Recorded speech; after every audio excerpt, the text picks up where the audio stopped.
Bonjour. Bonjour. Avec qui on va parler de celles que vous avez envie de tuer quand vous les voyez ou que vous les entendez. Ce sont les mouches, parce qu'effectivement, c'est un problème pour vous, les mouches.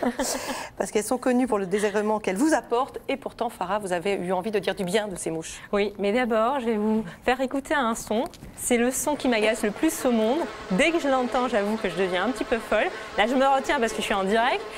Surtout si cette mouche en veut à mon déjeuner. Alors là, je sors carrément les armes, j'ai une envie folle de taper dessus.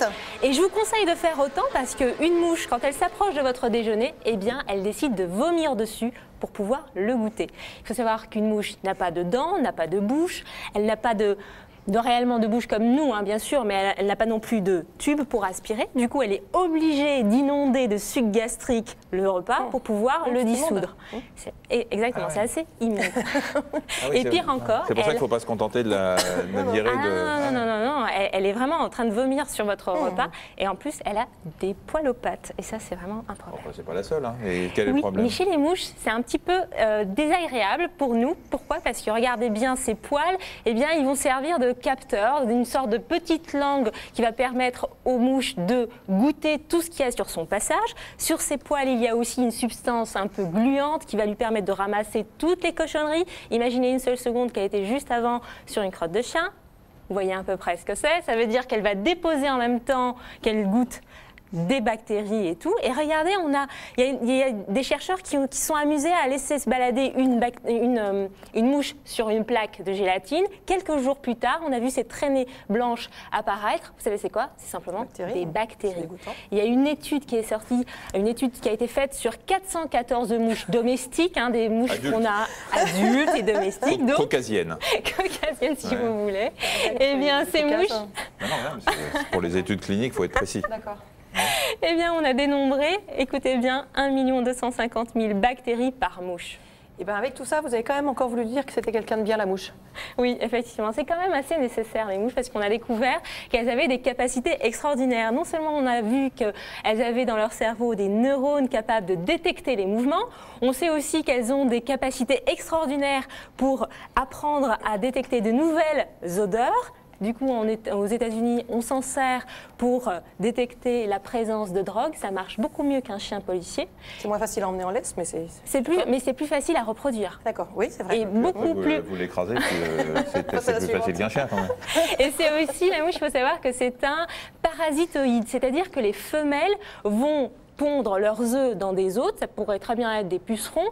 Et du coup, les agronomes se sont dit, ben, tiens, au lieu d'utiliser des pesticides chimiques, on va utiliser des larves de mouches qui vont tuer donc des insectes ravageurs.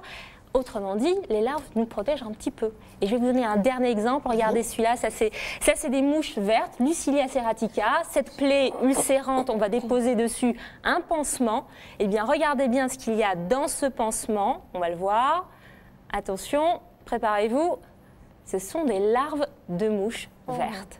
C'est ce qu'on appelle la larvothérapie ou, si vous préférez, l'asticothérapie. Oui, mais il n'y a pas de bactéries, il n'y a pas de microbes dans ces... S'il y en a chez les mouches... Eh ben forcément, normalement, il y a des bactéries chez les larves. Eh bien, il y a une technique dans ce laboratoire. Ils prennent les œufs, on va le voir sur des images, ils prélèvent les œufs de mouches, ils les mettent dans une solution désinfectante. Ça, c'est des œufs de mouche, hein? Ouais, ça, c'est des œufs de mouche. Il y en a des milliers.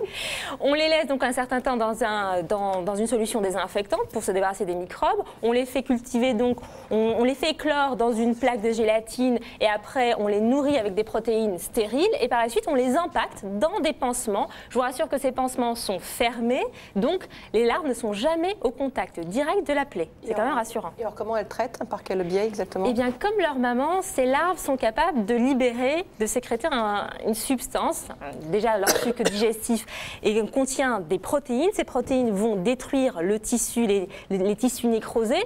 Elles ont aussi la capacité d'avoir un effet antimicrobien, c'est-à-dire qu'elles vont désinfecter la plaie.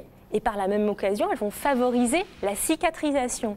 Et vous allez voir qu'au début du repas, elles sont toutes petites.